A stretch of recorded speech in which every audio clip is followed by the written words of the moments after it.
Welcome to the Tech Egg. Don't get scrambled. Enjoy the video. You begin by confirming the essentials and taking immediate action. First, toggle airplane mode on and wait 10 seconds, then turn it off to reset radio links.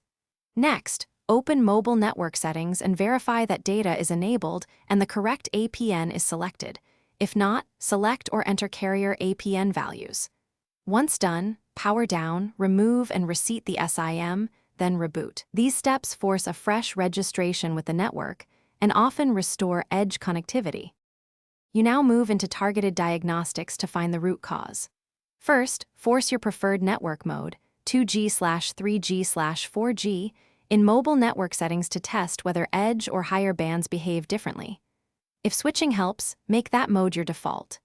Next, reset network settings to clear corrupt profiles, which restores APN, Wi-Fi, and Bluetooth defaults.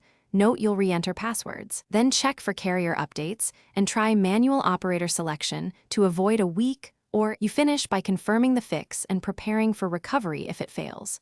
Test mobile data with another SIM, or test your SIM in a different phone to isolate hardware or account issues. If another SIM works, contact your carrier with your IMEI and recent signal behavior. If problems persist, boot into safe mode to check for third-party app interference, and if needed, request a SIM replacement or a network provisioning refresh. If stuck, note this key tip. A fresh SIM or carrier reset fixes most persistent edge problems.